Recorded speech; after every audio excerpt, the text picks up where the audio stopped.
ನಮಸ್ಕಾರ ಸ್ನೇಹಿತರೆ, ಎಲ್ಲರಿಗೂ ನವದಿಕ್ಸೂಚಿ ಅಕಾಡೆಮಿಗೆ ಸ್ವಾಗತ. ನಿಮ್ಮ ಈ ನವದಿಕ್ಸೂಚಿ ಅಕಾಡೆಮಿ ಮೊದಲಿಂದ ಹೇಳ್ತಾ ಬಂದಿರೋ ಹಾಗೆ ನಿಮಗೆ ಕ್ವಾಲಿಟಿ ಕಂಟೆಂಟ್ ಅನ್ನ ಕೊಡ್ತಾನೆ ಬಂದಿದ್ದೀವಿ. ಅದು ನಮ್ಮ ಗ್ಯಾರಂಟಿ ಸಹ ಆಗಿದೆ. ಹಾಗೆ ಈ ಒಂದು ವಿಡಿಯೋ ಸರಣಿಯಲ್ಲಿ ನಾವು ಇವತ್ತಿಂದ ಪರೀಕ್ಷೆಗೆ ಬೇಕಾಗಿರುವಂತಹ ಇಂಪಾರ್ಟೆಂಟ್ ಡೈಲಿ ಕರೆಂಟ್ ಅಫೇರ್ಸ್ ನಿಮ್ಮ ಮುಂದೆ ಪ್ರಸ್ತುತಪಡಿಸಲಿದ್ದೇವೆ.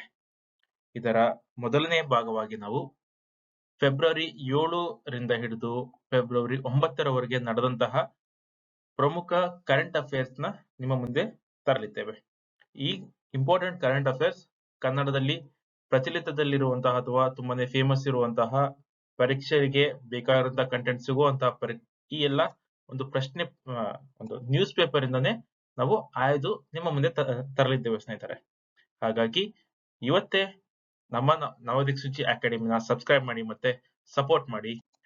ಇದೇ ಮೊದಲ ಬಾರಿಗೆ ನೀವೇನಾದ್ರೂ ನಮ್ಮ ಚಾನೆಲ್ ನ ನೋಡ್ತಿದ್ದಂದ್ರೆ, ನಮ್ಮ ಕಂಟೆಂಟ್ ನ ಇಷ್ಟ ಆಗಿತ್ತು ಅಂದ್ರೆ ಇವಾಗ್ಲೇ ಸಬ್ಸ್ಕ್ರೈಬ್ ಮಾಡಿ, ಹಾಗೆ ಬೆಲ್ ಬಟನ್ ನ ಒತ್ತಿ.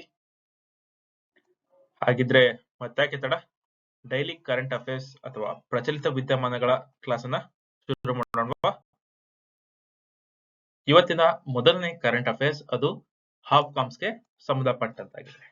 ಏನಿದು ಹಾಪ್ಕಾಮ್ಸ್ ಅಂತ ನೋಡೋಣ. Horticultural producers cooperative marketing and processing society limited ಅಂತ ಹೇಳಿ ಹಾಪ್ಕಾಮ್ಸ್ ಅಂದ್ರೆ HPCOMPS ಹಾಪ್ಕಾಮ್ಸ್ ಅಂತ ಹೇಳಿ. ಅದನ್ನು ಕನ್ನಡದಲ್ಲೂ ಕೂಡ ನಿಮಗೆ ಈಸಿಯಾಗಿ ಅರ್ಥ ಆಗಲಿ ಅಂತ ಕೊಟ್ಟಿದ್ದೀವಿ. Horticulture producers cooperative marketing and processing society limited ಅಂತ ಹೇಳಿ ಹಾಪ್ಕಾಮ್ಸ್.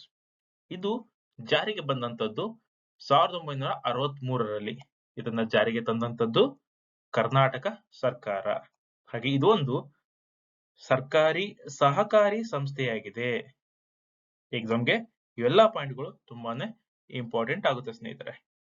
ಯಾಕೆ ಇಂಪಾರ್ಟೆಂಟ್ ಅಂತ ಕೇಳಿದ್ರೆ, ಫಾರ್ ಎಕ್ಸಾಂಪಲ್ ಮೇನ್ಸ್ ಇರಬಹುದು, ಇಲ್ಲ ನಿಮ್ಮ ಪ್ರಿಲಿಮ್ಸ್ ಅಲ್ಲಿ ಕೆಲವೊಂದು ಫ್ಯಾಕ್ಚುಯಲ್ಸ್ ಕ್ವಶನ್ಸ್ ಎಷ್ಟು ಇಂಪಾರ್ಟೆಂಟ್ ಆಗುತ್ತಲ್ವಾ, ಮೇನ್ಸ್ ಅಲ್ಲೂ ಸಹ ಹಾಪ್ಕಾಮ್ಸ್ ಅಂದ್ರೆ ಏನಂತ ತಿಳ್ಕೊಂಡಿರ್ಬೇಕು. ಅದ್ರ ಸುತ್ತ ಬರುವಂತ ಒಂದು ಪ್ರಶ್ನೆನ ಬರೆಯೋದಕ್ಕೆ ಈ ಫ್ಯಾಕ್ಚುಯಲ್ ನಂಬರ್ಸ್ ಅಥವಾ ಫ್ಯಾಕ್ಚುಯಲ್ ಇನ್ಫಾರ್ಮೇಶನ್ ಇಂಪಾರ್ಟೆಂಟ್. ಏನ್ ಮಾಡುತ್ತಪ್ಪ ಇದು ಹಾಪ್ಕಾಮ್ಸ್ ಅಂತ ಹೇಳಿದ್ರೆ, ಹಾರ್ಟಿಕಲ್ಚರಲ್ ಉತ್ಪನ್ನಗಳ ಮಾರಾಟ ಮತ್ತು ಪ್ರಕ್ರಿಯೆ ಮಾಡೋದ್ರಲ್ಲಿ ಇದು ಪ್ರಮುಖ ಪಾತ್ರ ವಹಿಸುತ್ತೆ. ಹಾರ್ಟಿಕಲ್ಚರ್ ಅಂದ್ರೆ ತೋಟಗಾರಿಕೆ ಅಥವಾ ತೋಟಗಾರಿಕೆ ಬೆಳೆಗಳಿಗೆ ಹೆಚ್ಚಾಗಿ ಇದೊಂದು ಪ್ರಮುಖ ಪಾತ್ರವನ್ನು ವಹಿಸುತ್ತೆ. ಯಾಕೆ? ಮಾರಾಟ ಮತ್ತು ಅದರ ಪ್ರಕ್ರಿಯೆಯಲ್ಲಿ. ಇದರ ಮುಖ್ಯ ಉದ್ದೇಶ ಏನಪ್ಪಾ ಅಂತ ಕೇಳಿದ್ರೆ, ರೈತರಿಗೆ ನೇರ ಮಾರುಕಟ್ಟೆ ಸಂಪರ್ಕವನ್ನ ಒದಗಿಸುವುದು ಹಾಗೂ ಇದರಿಂದಾಗಿ ರೈತರಿಗೆ ಆದಾಯವನ್ನ ಹೆಚ್ಚಿಸುವುದು ಇದರ ಮುಖ್ಯ ಉದ್ದೇಶವಾಗಿದೆ. ಅಡಿಷನಲ್ ಅಥವಾ ಹೆಚ್ಚಿನ ಮಾಹಿತಿಯನ್ನ ನೋಡೋದಿತ್ತು ಅಂದ್ರೆ, ಇದರ ಪ್ರಮುಖ ಅಂಶಗಳು ಏನೇನಿದೆ ಅಂತ ಹೇಳಿದ್ರೆ, ಒಂದು, ಇದರ ಮುಖ್ಯ ಉದ್ದೇಶ ಆಗ್ಲೇ ಹೇಳ್ದಾಗೆ ರೈತರಿಗೆ ಸರಿಯಾದ ಬೆಲೆಯನ್ನ ನೀಡುವಂತಹದ್ದು, ಹಾಗೆ ಸಮರ್ಪಕವಾದಂತಹ ಮಾರಾಟ ಅವಕಾಶವನ್ನ ಕಲ್ಪಿಸುವುದು ಇದರ ಮುಖ್ಯ ಉದ್ದೇಶ. ಆಗ್ಲೇ ಹೇಳದಾಯ್ತು. ಹಾಗೆ ಇದು ಹೆಸರೇ ಹೇಳ್ದಾಗೆ ಹಾರ್ಟಿಕಲ್ಚರ್ ಅಲ್ವಾ. ಇದರ ಮುಖ್ಯ ಉತ್ಪನ್ನಗಳು ಯಾವಪ್ಪ ಅಂತ ಹೇಳಿದ್ರೆ, ಹಣ್ಣುಗಳು, ತರಕಾರಿಗಳು, ಹೂಗಳು ಮತ್ತು ಇದಕ್ಕೆ ಸಂಬಂಧಪಟ್ಟಂತಹ ಅಥವಾ ಪ್ರಕ್ರಿಯೆಯಲ್ಲಿ ಒಳಪಡುವಂತಹ ಆಹಾರ ಉತ್ಪನ್ನಗಳು ಇದರ ಮೂಲ ಉತ್ಪನ್ನಗಳಾಗಿವೆ. ಅವೆಲ್ಲವನ್ನು ನಾವು ಹಾಪ್ಕಾಮ್ಸ್ ಅಲ್ಲಿ ನೋಡಬಹುದು. ಹಾಗೆ ಸಹಕಾರದ ಕಡೆ ಮೇನ್ ಅಂಶಗಳನ್ನ ಅಥವಾ ಪಾಯಿಂಟ್ ನೋಡೋದಿತ್ತು ಅಂದ್ರೆ, ರೈತರಿಗೆ ತರಬೇತಿ ಸಹ ಇದು ನೀಡುತ್ತೆ, ಸಾಲ ಸಹ ನೀಡುತ್ತೆ, ಹಾಗೂ ಹಣಕಾಸು ಸಹಾಯ ಸಹ ಇದು ನೀಡುತ್ತೆ. ಹಾಗೆ ಇದನ್ನ ಆಡಳಿತ ಅಥವಾ ಅಡ್ಮಿನಿಸ್ಟ್ರೇಟಿವ್ ಕಡೆ ನೋಡೋದಿತ್ತು ಅಂದ್ರೆ, ಕರ್ನಾಟಕದಲ್ಲಿ ವಿವಿಧ ಅಂಗಡಿಗಳು ಸಹ ನೀವು ಕಾಣಬಹುದು. ನೀವು ತಾಲೂಕು ಮಟ್ಟದಲ್ಲಿ ನೋಡಬಹುದು, ಅಥವಾ ಜಿಲ್ಲೆ ಮಟ್ಟದಲ್ಲೂ ಸಹ ನೋಡಬಹುದು, ಹೋಬಳಿ ಮಟ್ಟದಲ್ಲಿ ನೋಡಬಹುದು. ಬಹಳಷ್ಟು ಕಡೆ ನೀವು ಅಂಗಡಿಗಳನ್ನ, ಹಾಪ್ಕಾಮ್ಸ್ ಅಂಗಡಿಗಳನ್ನ ನೋಡಬಹುದು. ಹಾಗೆ ಇದು ಕೆಲವೊಮ್ಮೆ ಹೋಟೆಲ್ ಹತ್ರದಲ್ಲೂ ಸಹ ಇರುತ್ತೆ, ಅಥವಾ ಆಸ್ಪತ್ರೆಗಳ ಹತ್ರದಲ್ಲೂ ಸಹ ಉತ್ಪನ್ನಗಳ ಸರಬರಾಜು ಇದು ಮಾಡಿಕೊಡುತ್ತೆ. ಇದಕ್ಕೆ ಒಂದು ಪರ್ಟಿಕ್ಯುಲರ್ ಡೆಸ್ಟಿನೇಷನ್ ಅಥವಾ ಒಂದು ಪರ್ಟಿಕ್ಯುಲರ್ ಒಂದು ಕಸ್ಟಮರ್ ಟಾರ್ಗೆಟ್ ಅಂತ ಇಲ್ಲ.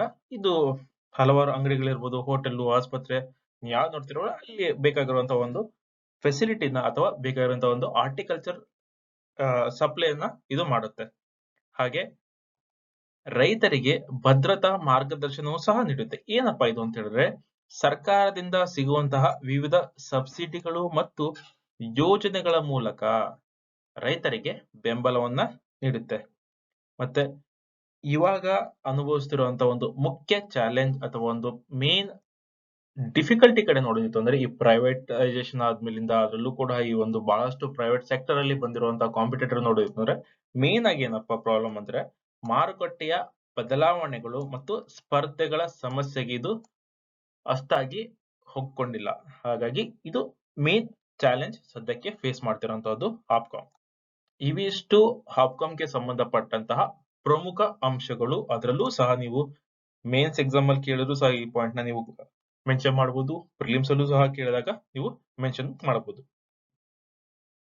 ಓವರ್ ಆಲ್ ಆಗಿ ನೋಡೋದಿತ್ತು ಅಂದ್ರೆ ಹಾಪ್ಕಾಮ್ಸ್ ನ ಮುಖ್ಯ ಉದ್ದೇಶ ರೈತರಿಗೆ ಉತ್ತಮ ಬೆಲೆ, ಮಾರುಕಟ್ಟೆ ಸೌಲಭ್ಯ, ಗ್ರಾಹಕರಿಗೆ ಉತ್ತಮ ಗುಣಮಟ್ಟದ ಉತ್ಪನ್ನಗಳನ್ನ ನೀಡುವಂತಹದ್ದು ಇದರ ಒಂದು ಮುಖ್ಯ ಗುರಿಯಾಗಿದೆ ಸ್ನೇಹಿತರೆ. ಇವಿಷ್ಟು ಹಾಪ್ಕಾಮ್ಸ್ಗೆ ಸಂಬಂಧಪಟ್ಟಂತಹ ವೆರಿ ಇಂಪಾರ್ಟೆಂಟ್ ಫ್ಯಾಕ್ಟ್ಸ್ ಆಗಿದೆ, ಎಕ್ಸಾಮ್ ಓರಿಯೆಂಟೆಡ್. ಮುಂದಿನ ಕರೆಂಟ್ ಅಫೇರ್ಸ್ ಒಂಥರ ತುಂಬಾನೇ ಫ್ಯಾಕ್ಚುಯಲ್ ಕರೆಂಟ್ ಅಫೇರ್ಸ್ ಅಂತ ಹೇಳ್ಬೋದು. ಏನಪ್ಪಾ ಇದು ಅಂತ ಹೇಳಿದ್ರೆ, ಇತ್ತೀಚೆಗೆ 3 ಪ್ರಮುಖ ವಾದ್ಯಗಾರರಿಗೆ ಶಿವಲಿಂಗ ಪ್ರಶಸ್ತಿಯನ್ನ ಪ್ರಕಟ ಮಾಡಿತು. ಸೊ ಕೆಲವೊಮ್ಮೆ ಅದು ಮಲ್ಟಿಪಲ್ ಚಾಯ್ಸ್ ಕ್ವಶನ್ಸ್ ಅಲ್ಲಿ ಸಹ ಕೇಳಬಹುದು. ಶಿವಲಿಂಗ ಪ್ರಶಸ್ತಿಯನ್ನು ಯಾರು ಪ್ರಕಟ ಮಾಡಿದ್ರು ಅಂತ ಹೇಳಿದ್ರೆ, ನೀವು ಮೇನ್ ಆಗಿ ನೆನ್ಪಿಟ್ಕೋಬೇಕಾಗಿರೋದು ವಚನ ಜ್ಯೋತಿ ಬಳಗದ ವತಿಯಿಂದ ಈ ಒಂದು ಪ್ರಶಸ್ತಿಯನ್ನ ಪ್ರಕಟ ಮಾಡಲಾಗುತ್ತೆ, ಅವರಿಗೆ ನೀಡಲಾಗುತ್ತೆ. ಹಾಗಾಗಿ ಎರಡನೇ ಪ್ರಶ್ನೆ ಅಥವಾ ಎರಡನೇ ಕರೆಂಟ್ ಅಫೇರ್ಸ್ ನೋಡೋದಿತ್ತು ಅಂದ್ರೆ ಸ್ನೇಹಿತರೆ, ಇವತ್ತು ಮಹಿಳಾ ಕ್ರೀಡೆಯಲ್ಲಿ ಲಿಂಗತ್ವ ಅಲ್ಪಸಂಖ್ಯಾತರಿಗೆ ನಿಷೇಧವನ್ನ ಹೇರಿಕೆ ಮಾಡಿದೆ ಒಂದು ಪರ್ಟಿಕ್ಯುಲರ್ ದೇಶ. ಲಿಂಗತ್ವ ಅಲ್ಪಸಂಖ್ಯಾತರು ಯಾರಪ್ಪ ಆ ದೇಶ ಅಂತ ಹೇಳಿದ್ರೆ America, United States of America. ಯಾರನ್ನ ಅಂಕಿತ ಅಥವಾ ಒಂದು ಎಕ್ಸಿಕ್ಯೂಟಿವ್ ಆರ್ಡರ್ ನ ಸೈನ್ ಮಾಡಿರೋದಂದ್ರೆ ಅದರ ಅಮೆರಿಕದ ಅಧ್ಯಕ್ಷರಾದಂತಹ ಡೊನಾಲ್ಡ್ ಟ್ರಂಪ್ ಅವರು. ಯಾಕೆ ಇದು ಕರೆಂಟ್ ಅಫೇರ್ಸ್ ಬೇಕಾಗಬಹುದು ಅಂತ ಹೇಳಿದ್ರೆ, ಕೆಲವೊಮ್ಮೆ ಕೇಳಬಹುದು ಅಷ್ಟೇ. ಇತ್ತೀಚೆಗೆ ಯಾವ ದೇಶವು ಮಹಿಳಾ ಕ್ರೀಡೆಯಲ್ಲಿ ಲಿಂಗತ್ವ ಅಲ್ಪಸಂಖ್ಯಾತರಿಗೆ ನಿಷೇಧವನ್ನ ಹೇರಿಕೆ ಮಾಡ್ತು ಅಂತ ಕೇಳಬಹುದು. ಅದರಲ್ಲಿ ಅಮೆರಿಕ ಇರ್ಬೋದು, ಹಾಗೆ ಬೇರೆ ಬೇರೆ ದೇಶ ಇರಬಹುದು. ಸರಿಯಾದ ಉತ್ತರ ಅಮೆರಿಕ ಆಗಿರುತ್ತೆ. ಕರ್ನಾಟಕ ಸರ್ಕಾರದಲ್ಲಿರುವಂತಹ ಒಂದು ಯೋಜನೆಯ ಕಡೆ ಮುಂದಿನ ಕರೆಂಟ್ ಅಫೇರ್ಸ್ ಇದೆ, ಅದು ಸಖಿ ಸಾರಥಿ ಅಂತ ಹೇಳಿ. ಇದು ಒಂದು ಚಾಲನಾ ತರಬೇತಿ ಒಂದು ಯೋಜನೆ ಆಗಿದೆ ಮಹಿಳೆಯರಿಗಾಗಿ. ಹಾಗೆ ಇಲ್ಲಿ ಒಂದು ಗಮನಿಸಿ ಸ್ನೇಹಿತರೆ, ಸಖಿ ಸಾರಥಿ ಅನ್ನೋದು ಮಹಿಳೆಯರಿಗೆ ಇರುವಂತಹ ಒಂದು ಯೋಜನೆ ಆಗಿದೆ. ಹಾಗೆ ಇದರ ಒಂದು ಟ್ಯಾಗ್ ಲೈನ್ ನೋಡಿದ್ರೆ ಸ್ವಾವಲಂಬನೆಯೆಡೆಗೆ ಮೊದಲ ಹೆಜ್ಜೆ. ನೀವು ನವೋದಯ ದಿಕ್ಸೂಚಿ ಅಕಾಡೆಮಿ ಲೋಗೋ ಸಹ ನೋಡಿದ್ರೆ ಇಲ್ಲಿ ನೋಡಬಹುದು. ಇದೇನ್ ಹೇಳುತ್ತೆ, ಸಫಲತೆಯ ದಿಕ್ಕಿನಡೆಗೆ ಮೊದಲನೇ ಹೆಜ್ಜೆ. ನಮ್ದು ಕಾಪಿ ಮಾಡಿದ್ದಾರೆ ಅಂತ ಹೇಳ್ಬೋದು. ಇಲ್ಲಿ ಇನ್ನೊಂದು ಇಂಪಾರ್ಟೆಂಟ್ ಫ್ಯಾಕ್ಟ್ಸ್ ಏನಪ್ಪಾ, ಇದು ಸ್ವಚ್ಛ ವಾಹಿನಿ ಅಂತ ಹೇಳಿದ್ರೆ ಗ್ರಾಮೀಣ ಪ್ರದೇಶದಲ್ಲಿ ಕಸ ವಿಲೇವಾರಿ ಮಾಡುವ ವಾಹನ ಚಲಾಯಿಸುವುದು ಮಹಿಳೆಯರೇ ಅನ್ನೋದನ್ನ ಒಂದು ಖಚಿತಪಡಿಸುವ ಸಲುವಾಗಿ ಸ್ವಚ್ಛ ವಾಹಿನಿ ಅಂತ ಒಂದು ಯೋಜನೆಯನ್ನ ಕರ್ನಾಟಕ ಸರ್ಕಾರ ತಂದಿದೆ. ಸೊ ಇದು ಜಸ್ಟ್ ನೆನ್ಪಿಟ್ಕೊಳ್ಳಿ ಅಷ್ಟೇ. ಸಖಿ ಸಾರಥಿ ಚಾಲನಾ ತರಬೇತಿ ನೀಡುವಂತದ್ದು, ಸ್ವಚ್ಛ ವಾಹಿನಿ ಗ್ರಾಮೀಣ ಪ್ರದೇಶದಲ್ಲಿ ಕಸ ವಿಲೇವಾರಿ ಮಾಡಲು ಮಹಿಳೆಯರಿಗೆ ಪ್ರೋತ್ಸಾಹವನ್ನ ನೀಡುವಂತದ್ದು. ಇದು ಇಷ್ಟು ಇಂಪಾರ್ಟೆಂಟ್ ನೆನ್ಪಿಟ್ಕೊಳ್ಳಿ ಸ್ನೇಹಿತರೆ, ಫ್ಯಾಕ್ಚುಯಲ್ ಕಂಟೆಂಟ್ ನ ಕನ್ಸಿಡರ್ ಮಾಡ್ಕೊಂಡ್ರೆ. ಸ್ನೇಹಿತರೆ, ಇತ್ತೀಚೆಗೆ ಮತ್ತೊಮ್ಮೆ UCC ಸಹ ನ್ಯೂಸ್ ಅಲ್ಲಿ ಇದೆ. ಅದು ಯಾಕಪ್ಪ ನ್ಯೂಸ್ ಅಲ್ಲಿ ಇದೆ ಅಂತ ಆಮೇಲೆ ನೋಡ್ಕೊಳ್ಳೋಣ ಅಂತ. ಅದಕ್ಕೂ ಮುಂಚೆ ಏನಿದೆ UCC ಅಂತ ನೋಡೋಣ, ಅದ್ರ ಡೀಟೇಲ್ಸ್ ನ ಕ್ಲಿಯರ್ ಆಗಿ ನೋಡೋಣ. UCC ಇದು ಡೈಲಿ ರಾಜಕೀಯ ಪಕ್ಷಗಳು ಅಥವಾ ರಾಜಕೀಯ ಪೊಲಿಟಿಷಿಯನ್ಸ್ ತಮ್ಮ ಒಂದು ನಿಲುವನ್ನ ತಮ್ಮ ಒಂದು ಸ್ಟ್ಯಾಂಡ್ ನ ಹೇಳ್ತಾ ಇರ್ತಾರೆ. ಅದಕ್ಕಿಂತ ಜಾಸ್ತಿ ಇಂಪಾರ್ಟೆಂಟ್ ಆಗಿ ನೀವು ತಿಳ್ಕೊಬೇಕಾಗಿರೋದು ಏನಪ್ಪಾ ಇದು UCC ಅಂದ್ರೆ ಯೂನಿಫಾರ್ಮ್ ಸಿವಿಲ್ ಕೋಡ್ ಅಂದ್ರೆ ಏನು ಅಂತ ತಿಳ್ಕೊಳ್ಳೋಣ. ಯೂನಿಫಾರ್ಮ್ ಸಿವಿಲ್ ಕೋಡ್ ಅನ್ನೋದು ಭಾರತದಲ್ಲಿ ಇರುವಂತಹ ಏಕರೂಪ ನಾಗರಿಕ ಸಂಹಿತೆಯಾಗಿದೆ. ಏಕರೂಪ ನಾಗರಿಕ ಸಂಹಿತೆ. ಏನಿದು ಏಕರೂಪ ನಾಗರಿಕ ಸಂಹಿತೆ ಅಂತ ಹೇಳಿದ್ರೆ, ದೇಶಾದ್ಯಂತ ಎಲ್ಲಾ ನಾಗರಿಕರಿಗೂ ಒಂದೇ ಕಾನೂನು ನಿಯಮಗಳನ್ನ ಅನ್ವಯಿಸುವ ಒಂದು ಪ್ರಸ್ತಾವನೆಯಾಗಿದೆ. ದೇಶದಲ್ಲಿರುವಂತಹ ಎಲ್ಲಾ ಸಿಟಿಜನ್ಸ್ಗೂ ಒಂದೇ ಕಾನೂನು ಅನ್ವಯಗೊಳಿಸುವಂತ ಒಂದು ಕಾಯ್ದೆ. ಇದು ಇನ್ನು ಜಾರಿಗೆ ಬಂದಿಲ್ಲ ಸ್ನೇಹಿತರೆ, ನೆನ್ಪಿಟ್ಕೊಳ್ಳಿ. ಹಾಗಾಗಿ ಭಾರತದ ಪ್ರಧಾನಮಂತ್ರಿಗಳಾದಂತಹ ನರೇಂದ್ರ ಮೋದಿ ಅವರು ಇದರ ಜಾರಿಗೆ ನಾವು ಬದ್ಧರಾಗಿದ್ದೀವಿ ಅಂತ ಸಹ ಪದೇ ಪದೇ ಹೇಳ್ತಿದ್ದಾರೆ. ಹಾಗಾಗಿ ಇದು ಮತ್ತೊಮ್ಮೆ ನ್ಯೂಸ್ ಅಲ್ಲಿ ಇತ್ತು.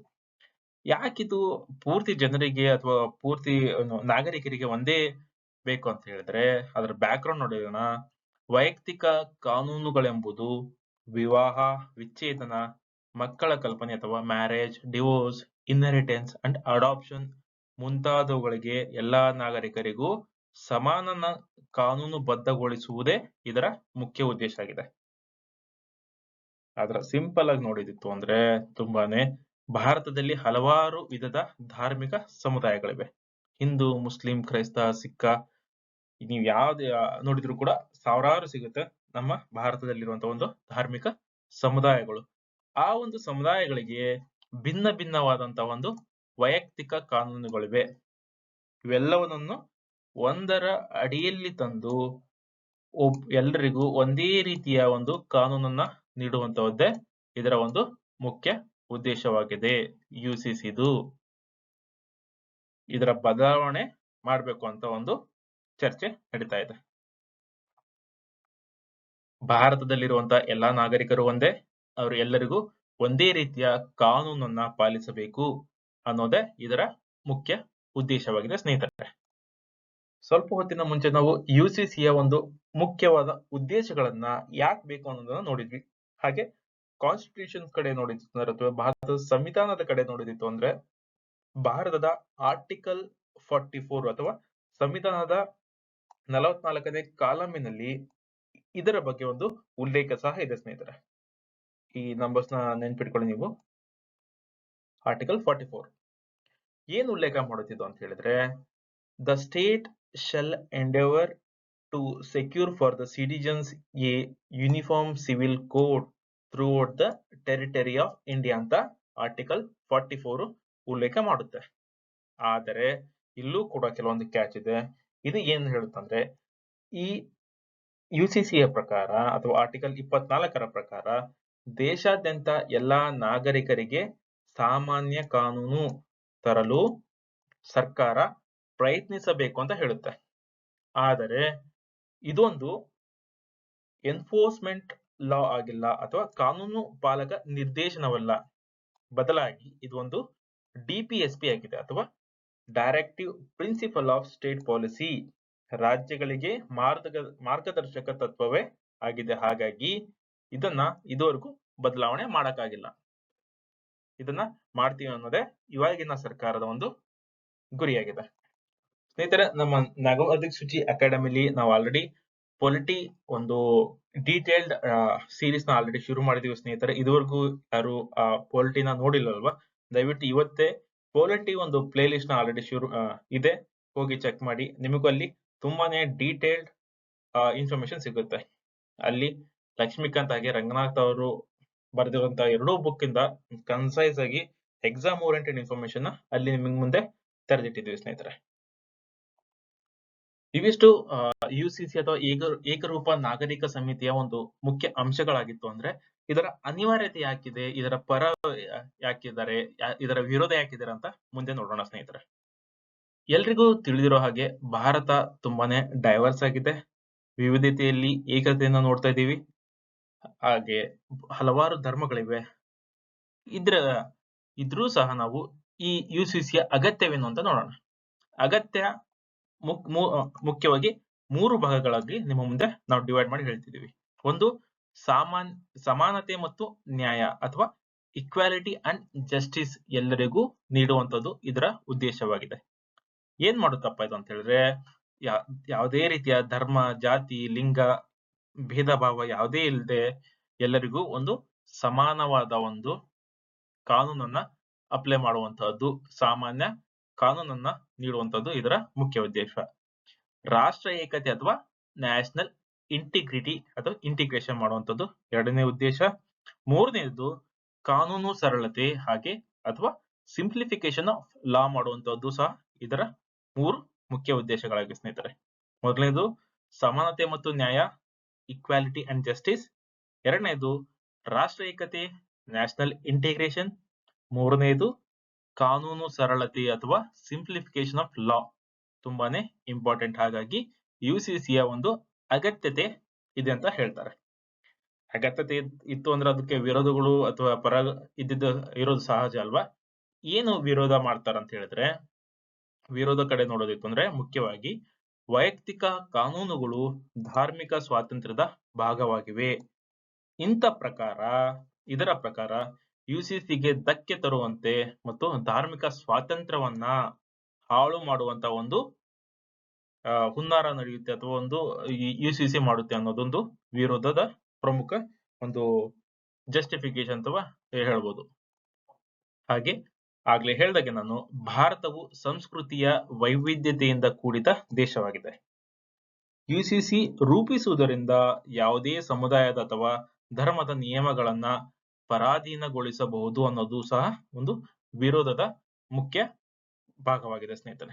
ಇವಿಷ್ಟು ಯಾಕೆ ಬೇಕು ಯುಸಿಸಿ, ಯಾಕೆ ಬೇಡ ಯುಸಿಸಿ ಅನ್ನೋದರ ಒಂದು ಕ್ವಿಕ್ ಇನ್ಫಾರ್ಮೇಶನ್ ನಿಮ್ಮ ಮುಂದೆ ಇಟ್ಟಿದ್ದೀವಿ. ಯುಸಿಸಿ ಇದುವರೆಗೂ ಯಾವುದೇ ರೀತಿಯ ಕಾನೂನು ಅಥವಾ ಆರ್ಡಿನೆನ್ಸ್ ಆಗಿ ಇನ್ನೂ ಬಂದಿಲ್ಲ. ಸದ್ಯದ ಪರಿಸ್ಥಿತಿ ಅಥವಾ ಸ್ಥಿತಿಗತಿಗಳ ಬಗ್ಗೆ ನೋಡೋದಿತ್ತು ಅಂದ್ರೆ ಯುಸಿಸಿ ಇದು ಭಾರತದ ವೈಯಕ್ತಿಕ ಕಾನೂನುಗಳು ಪ್ರತಿ ಧಾರ್ಮಿಕ ಸಮುದಾಯಕ್ಕಾಗಿ ವಿಭಿನ್ನವಾಗಿವೆ. ಆಬ್ವಿಯಸ್ಲಿ, ಯಾಕಂದ್ರೆ ಹಿಂದೂಗಳು ಹಿಂದೂ ಫಾಲೋ ಮಾಡ್ತಾ ಅಂದ್ರೆ ಮುಸ್ಲಿಮರು ಮುಸ್ಲಿಂ ವೈಯಕ್ತಿಕ ಕಾನೂನುಗಳನ್ನ ಫಾಲೋ ಮಾಡಿದ್ರೆ, ಹಾಗೆ ಕ್ರೈಸ್ತರು ಸಹ ಅವ್ರದೇ ಆದ ಒಂದು ಕಾನೂನುಗಳನ್ನ ಫಾಲೋ ಮಾಡ್ತಾರೆ. ಅವ್ರ ರಿಚುವಲ್ಸ್ ಅಥವಾ ಅವ್ರದೊಂದು ಏನು ಇರುತ್ತಲ್ಲ ಅದನ್ನ ಫಾಲೋ ಮಾಡ್ತಾರೆ. ಆದರೆ ವೈಯಕ್ತಿಕ ಕಾನೂನುಗಳಲ್ಲಿ ಸುಧಾರಣೆ ಮತ್ತು ಯುಸಿಸಿಯನ್ನ ಅನುಸರಿಸಲು ಚರ್ಚೆ ಪ್ರಾರಂಭವಾಗಿದೆ. ಅದು ಬಹಳ ದಿನದಿಂದ ನಡೀತಾ ಇದೆ. ಆದ್ರೆ ಇದು ಇನ್ನು ನ್ಯಾಯಸಮ್ಮತವಾಗಿ ಅಥವಾ ಸಮಾನತೆ ಮತ್ತು ನ್ಯಾಯಗಳನ್ನ ನೀಡಲು ಕಾನೂನಾಗಿ ಇನ್ನು ಬಂದಿಲ್ಲ ಸ್ನೇಹಿತರೆ. ಓವರ್ ಆಲ್ ಒಂದು ಸಮ್ಮರಿ ನೋಡಿತ್ತು ಅಂದ್ರೆ ಯುಸಿಸಿ ಅಗತ್ಯತೆ ಇದೆ. ಆದ್ರೆ ಯಾವುದೇ ರೀತಿಯ ಒಂದು ಧರ್ಮ ಅಥವಾ ಧಾರ್ಮಿಕತೆಯನ್ನ ಫಾಲೋ ಮಾಡ್ತಿರುವಂತ ಒಬ್ಬರಿಗೆ ಯಾವುದೇ ರೀತಿಯ ಒಂದು ಇಂಬ್ಯಾಲೆನ್ಸ್ ಆಗದೆ ಇರೋ ತರ ಯುಸಿಸಿಯನ್ನ ಅಪ್ಲೈ ಮಾಡಿ ಆಸ್ ಅ ಲಾ ಬಂತು ಅಂದ್ರೆ ತುಂಬಾನೇ ಒಳ್ಳೆಯದು. ಯಾಕಪ್ಪ ಅಂತ ಹೇಳಿದ್ರೆ ಯುಸಿಸಿಯು ಭಾರತ ಪ್ರಗತಿಗೆ, ನ್ಯಾಯಾಲಯಗಳ ಹಕ್ಕುಗಳಿಗೆ, ನಾಗರಿಕರ ಸರ್ವಾಂಗೀಣ ಹಕ್ಕುಗಳಿಗೆ ಅನ್ವಯಿಸಿದಾಗ ಇದು ದೇಶದಲ್ಲಿರುವಂತಹ ಪ್ರತಿಯೊಬ್ಬರಿಗೂ ನಾಗರಿಕರಿಗೂ ಸಮಾನವಾಗಿರುವುದು ಮತ್ತು ನ್ಯಾಯಪಾಲನೆ ನೀಡುವಂತಹ ಒಂದು ವ್ಯವಸ್ಥೆಗೆ ತುಂಬಾನೇ ಉತ್ತಮವಾಗಿರುತ್ತೆ ಅನ್ನೋದೇ ಇದರ ಮೇನ್ ಉದ್ದೇಶ ಆಗಿದೆ ಸ್ನೇಹಿತರೆ. ಇವಿಷ್ಟು ಯುಸಿಸಿಗೆ ಸಂಬಂಧಪಟ್ಟಂತಹ ತುಂಬಾನೇ ಡೀಟೇಲ್ಡ್ ಇನ್ಫಾರ್ಮೇಶನ್ ನಿಮ್ಮ ಮುಂದೆ ಇಟ್ಟಿದ್ದೀವಿ. ನೀವು ಯಾವುದೇ ಎಕ್ಸಾಮ್ಸ್, ಯಾವುದೇ ಪ್ರಿಲಿಮ್ಸ್ ಎಕ್ಸಾಮ್ಸ್ ಅಥವಾ ಮೇನ್ಸ್ ಇವಿಷ್ಟು ಪಾಯಿಂಟ್ ನೆನ್ಪಿಟ್ಕೊಂಡೆ ಅಂದ್ರೆ ಸಫಿಶಿಯಂಟ್ ಸ್ನೇಹಿತರೆ. ಈ ನಮ್ಮ ಪ್ರಯತ್ನಗಳು ಅಥವಾ ನಾವು ನೀಡುತ್ತಿರುವಂತಹ ಈ ಡೀಟೇಲ್ಡ್ ಕಂಟೆಂಟ್ ನಿಮಗೆ ಇಷ್ಟವಾದಲ್ಲಿ ದಯವಿಟ್ಟು ನವದಿಕ್ಸೂಚಿ ಅಕಾಡೆಮಿನ ಸಬ್ಸ್ಕ್ರೈಬ್ ಮಾಡಿ ಮತ್ತೆ ಸಪೋರ್ಟ್ ಮಾಡಿ. ನೀವು ಬೇರೆ ಚಾನಲ್ಸ್ ಅಲ್ಲೂ ಸಹ ನೋಡ್ತಿರ್ಬೋದು, ಜಸ್ಟ್ ಒಂದು ಪೇಪರ್ ಕಟಿಂಗ್ ಹಾಕಿ ಅದರಲ್ಲಿರುವಂತಹ ಪಾಯಿಂಟ್ಸ್ ನ ಹೈಲೈಟ್ ಮಾಡಿ ನಿಮ್ ಮುಂದೆ ಇಡ್ತಾರೆ. But it's of no use. ಇದ್ರೂ ಸಹ ಆ ಒಂದು ಪರ್ಟಿಕ್ಯುಲರ್ ಇನ್ಫಾರ್ಮೇಶನ್ ಗೆ ನಿಮಗೆ ಬೇಕಾಗಿರುತ್ತೆ ಹೊರತು ಮೋರ್ ಡೀಟೇಲ್ಡ್ ಇನ್ಫಾರ್ಮೇಶನ್ ಅಥವಾ ಒಂದು ಹೋಲಿಸ್ಟಿಕ್ ಅಂಡರ್ಸ್ಟ್ಯಾಂಡಿಂಗ್ ತಗೊಳೋದಕ್ಕೆ ಇವೆಲ್ಲ ನಾವು ಕೊಡ್ತಿರುವಂತ ಇನ್ಫಾರ್ಮೇಶನ್ ಬೇಕಾಗುತ್ತೆ. ಹಾಗಾಗಿ ಇವತ್ತೇ ನಾವು ದಿಕ್ಸೂಚಿ ಅಕಾಡೆಮಿನ ಸಬ್ಸ್ಕ್ರೈಬ್ ಮಾಡಿ ಮತ್ತೆ ನಿಮ್ಮ ಫ್ರೆಂಡ್ಸ್ ಅಲ್ಲೂ ಸಹ ಇದನ್ನ ಶೇರ್ ಮಾಡಿ ಮತ್ತೆ ಸಪೋರ್ಟ್ ಮಾಡಿ ಸ್ನೇಹಿತರೆ. ಮುಂದಿನ ಕರೆಂಟ್ ಅಫೇರ್ಸ್ ನೋಡೋದಿತ್ತು ಅಂದ್ರೆ ಅದು ಲಾನಿನ ಪರಿಣಾಮದ ಬಗ್ಗೆ ಇದೆ. ನಾವು ಆದಷ್ಟು ಬೇಗನೆ ಒಂದು ಜಿಯೋಗ್ರಫಿ ಸೀರೀಸ್ ನ ಸಹ ಶುರು ಮಾಡಲಿದ್ದೇವೆ. ಅಲ್ಲಿ ಲಾನಿನ ಬಗ್ಗೆ ಡೀಟೇಲ್ ಆಗಿ ಎಕ್ಸ್ಪ್ಲೇನ್ ಮಾಡಲಿದ್ದೇವೆ ಸ್ನೇಹಿತರೆ. ಇದು ಏನ್ ಹೇಳುತ್ತಪ್ಪ ಅಂತ ಹೇಳಿದ್ರೆ, ಈ ವರ್ಷದ ಜನವರಿ ತಿಂಗಳು ವಿಶ್ವವು ಕಂಡ ಅತ್ಯಂತ ಹೆಚ್ಚು ತಾಪಮಾನದ ಜನವರಿ ತಿಂಗಳು ಅಂತ ಹೇಳಿದೆ. ಯಾವ್ದು ಹೇಳಿದೆ ಅಂದ್ರೆ ಯುರೋಪಿನ ಹವಾಮಾನ ಏಜೆನ್ಸಿ. ಆದ್ರೆ ಹೆಸರೇನಪ್ಪಾ ಅಂದ್ರೆ ಕೋಪರ್ನಿಕಸ್ ಕ್ಲೈಮೇಟ್ ಚೇಂಜ್ ಸರ್ವಿಸ್ ಅಂತ ಹೇಳಿ. ಇಷ್ಟು ನೆನ್ಪಿಟ್ಕೊಳ್ಳಿ. ಪ್ಲಸ್ ಯಾಕೆ ಇದು ಜಾಸ್ತಿ ಆಗಿದೆ ಅಂದ್ರೆ 2024ರ ಜನವರಿಯಲ್ಲಿ ಇದ್ದಂತಹ ಸುಮಾರು ತಾಪಮಾನಕ್ಕಿಂತ 0.09 ಡಿಗ್ರಿ ಸೆಲ್ಸಿಯಸ್ ಅಷ್ಟು ಹೆಚ್ಚಾಗಿದೆ. ಹಾಗಾಗಿ ಇದನ್ನ ವಿಶ್ವವು ಕಂಡ ಅತ್ಯಂತ ಹೆಚ್ಚು ತಾಪಮಾನದ ಜನವರಿ ತಿಂಗಳು ಅಂತ ಕರೆಯಲಾಗಿದೆ. ಮುಂದಿನ ಕರೆಂಟ್ ಅಫೇರ್ಸ್ ನೋಡೋಣ. ಅದು ವಿಮರ್ಶಾ ಸರಣಿಯ ಬಗ್ಗೆ ಇದೆ. ಇದು ನಡೆದಂತಹದ್ದು ನವದೆಹಲಿಯಲ್ಲಿ ರಾಷ್ಟ್ರಪತಿಗಳಾದಂತಹ ದ್ರೌಪದಿ ಮುರ್ಮು ಅವರ ಆಹ್ವಾನದ ಮೇರೆಗೆ ಸಚಿನ್ ತೆಂಡೂಲ್ಕರ್ ಅವರು ಹೋಗಿ ಇಲ್ಲಿ ಭಾಗಿಯಾಗಿದ್ರು ಸ್ನೇಹಿತರೆ. ಇವತ್ತಿನ ತರಗತಿಯ ಕಡೆಯ ಕರೆಂಟ್ ಅಫೇರ್ಸ್ ಸ್ನೇಹಿತರೆ, ಇದು ಪರೀಕ್ಷೆ ಪೇ ಚರ್ಚಾ ಈ ಒಂದು ಟಾಪಿಕ್ಗೆ ಅಥವಾ ಕರೆಂಟ್ ಅಫೇರ್ಸ್ಗೆ ಸಂಬಂಧಪಟ್ಟಂತಾಗಿದೆ ಸ್ನೇಹಿತರೆ. ಇಲ್ಲಿ ಭಾರತದ ಹಲವಾರು ಸೆಲೆಬ್ರಿಟಿಗಳು ಅಥವಾ ಹಲವಾರು ಫೇಮಸ್ ಪರ್ಸನಾಲಿಟೀಸ್ಗಳು ಇಲ್ಲಿ ಭಾಗಿಯಾಗಿದ್ರು. ಇದು ನಡೆದಂತಹದ್ದು 8ನೇ ಆವೃತ್ತಿ. ಹಾಗೆ ಇದು 10ನೇ ತಾರೀಕಿನಂದು ಫೆಬ್ರವರಿ 10ನೇ ತಾರೀಕಿನಂದು ನಡೆಯಲಿದೆ. 8ನೇ ಆವೃತ್ತಿ 10ನೇ ತಾರೀಕಂದು ನಡೆಯಲಿದೆ ಪರೀಕ್ಷೆ ಪೇ ಚರ್ಚಾ. ಏನಿದು ಪರೀಕ್ಷೆ ಪೇ ಚರ್ಚಾ ಅಂತ ಒಂದು ಕ್ವಿಕ್ ಬ್ಯಾಕ್ ಗ್ರೌಂಡ್ ನೋಡೋಣ. ಅದರ ಫಾರ್ಮೆಟ್ ಆಗಿದೆ, ಯಾಕೆ ಬೇಕಾಗಿದೆ ಅನ್ನೋದನ್ನ ಸಹ ನೋಡೋಣ. ಇವಾಗ ಪರೀಕ್ಷೆ ಪೇ ಚರ್ಚಾ ಅನ್ನೋದನ್ನು ಇದೊಂದು ವಾರ್ಷಿಕ ಕಾರ್ಯಕ್ರಮವಾಗಿದೆ. ಇದನ್ನ ಜಾರಿ ಮಾಡಿದಂತವರು ಭಾರತದ ಪ್ರಧಾನ ಮಂತ್ರಿಯವರು ನರೇಂದ್ರ ಮೋದಿ ಅವರು. ಇದರ ಮುಖ್ಯ ಉದ್ದೇಶ ವಿದ್ಯಾರ್ಥಿಗಳಲ್ಲಿ ಪರೀಕ್ಷೆಗಳಿಗೆ ಸಂಬಂಧಿಸಿದ ಮಾನಸಿಕ ಒತ್ತಡವನ್ನ ಕಡಿಮೆ ಮಾಡಲು ಮತ್ತು ವಿದ್ಯಾರ್ಥಿಗಳ ಆತ್ಮವಿಶ್ವಾಸವನ್ನ ಹೆಚ್ಚಿಸಲು ಇದು ಮುಖ್ಯ ಉದ್ದೇಶ ಹೊಂದಿದೆ ಸ್ನೇಹಿತರೆ. ಇದು ಪ್ರಾರಂಭವಾಗಿದ್ದು 2018ರಲ್ಲಿ. ಇಲ್ಲಿ ಪ್ರಮುಖವಾಗಿ ಯಾರು ಭಾಗವಹಿಸ್ತಾರಂದ್ರೆ ಪ್ರಧಾನಮಂತ್ರಿಗಳು, ವಿದ್ಯಾರ್ಥಿಗಳು, ಶಿಕ್ಷಕರು, ಪಾಲಕರು ಇವರೊಂದಿಗೆ ನೇರ ಸಂವಾದವನ್ನ ನಡೆಸ್ತಾರೆ.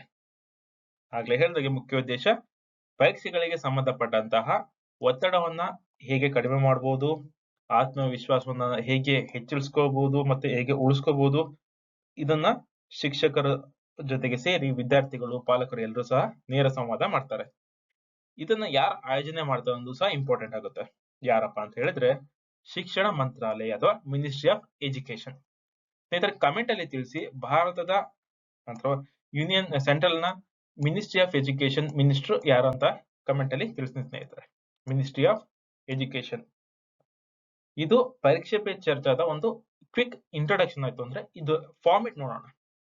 ಇದರ ಫಾರ್ಮೆಟ್ ಹೇಗಿರುತ್ತಂದ್ರೆ ಇದು ನೇರ ಅಥವಾ ಲೈವ್ ಇರುತ್ತಲ್ವಾ, ಪ್ರಧಾನ ಮಂತ್ರಿಗಳಿಗೆ ವಿದ್ಯಾರ್ಥಿಗಳು ಕೇಳುವಂತಹ ಪ್ರಶ್ನೆಗಳನ್ನ ನರೇಂದ್ರ ಮೋದಿ ಅವರು ಉತ್ತರಿಸ್ತಾರೆ. ಹಾಗೆ ಪರೀಕ್ಷೆಗಳಿಗೆ ಬೇಕಾಗಿರುವಂತಹ ಒಂದು ಅಥವಾ ತಕ್ಷಣದ ಮನೋವೈಜ್ಞಾನಿಕತೆಯ ಪ್ರಗತಿಯ ಬಗ್ಗೆ, ಒತ್ತಡವನ್ನ ಹೇಗೆ ಕಡಿಮೆ ಮಾಡೋದು, ಆತ್ಮವಿಶ್ವಾಸವನ್ನ ಹೇಗೆ ಬೆಳೆಸ್ಕೊಳ್ಳೋದು ಅನ್ನೋದು ಸಹ ಇದು ಮಾಡ್ತಾರೆ. ಇದು ತುಂಬಾನೇ ಸ್ನೇಹಪೂರ್ಣ ಮತ್ತು ಇಂಟ್ರಾಕ್ಟಿವ್ ಸೆಷನ್ ಆಗಿರುತ್ತೆ. ಫ್ರೆಂಡ್ಲಿ ಅಂಡ್ ಇಂಟ್ರಾಕ್ಟಿವ್ ಸೆಷನ್ ಆಗಿರುತ್ತೆ. ನೀವು ಯೂಟ್ಯೂಬ್ ಅಲ್ಲೂ ಸಹ ನೋಡಿದ್ರೆ ನೀವು ಒಂದಷ್ಟು ಕೆಲವೊಂದು ವಿಡಿಯೋ ಸಹ ಸಿಗುತ್ತೆ ಸ್ನೇಹಿತರೆ. ಇದರ ಆಬ್ಜೆಕ್ಟಿವ್ಸ್ ನೋಡೋಣ.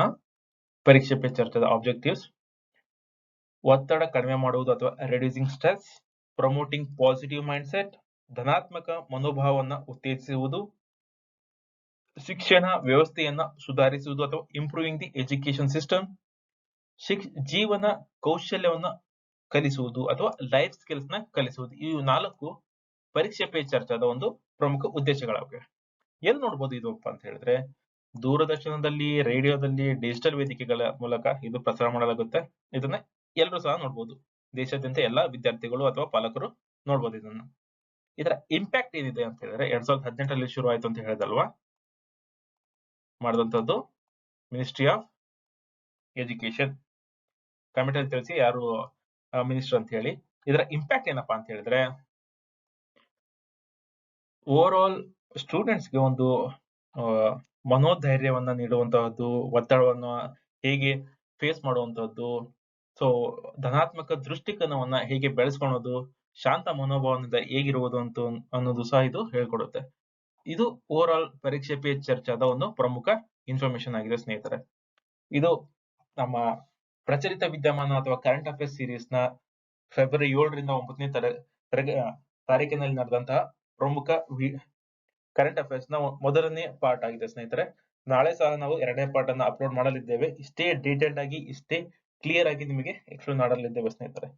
ನಮ್ಮ ಈ ಪ್ರಯತ್ನ ನಿಮಗೆ ಇಷ್ಟವಾದಲ್ಲಿ ದಯವಿಟ್ಟು ನವದಿಕ್ಸೂಚಿ ಅಕಾಡೆಮಿನ ಸಬ್ಸ್ಕ್ರೈಬ್ ಮಾಡಿ, ಸಪೋರ್ಟ್ ಮಾಡಿ. ಹಾಗೆ ಯಾವುದೇ ರೀತಿಯ ಕಮೆಂಟ್ ಅಥವಾ ಫೀಡ್ಬ್ಯಾಕ್ ನಿಮ್ಮಲ್ಲಿ ಇದ್ರೂ ಸಹ ಕಮೆಂಟ್ ಅಲ್ಲಿ ತಿಳಿಸಿ. ಅದನ್ನ ಕರೆಕ್ಟ್ ಮಾಡ್ಕೊಂಡು ನಿಮಗೆ ಕ್ವಾಲಿಟಿ ಕಂಟೆಂಟ್ ನ ನೀಡುವಂತ ಒಂದು ಪ್ರಯತ್ನವನ್ನ ಮಾಡ್ತೀವಿ ಸ್ನೇಹಿತರೆ.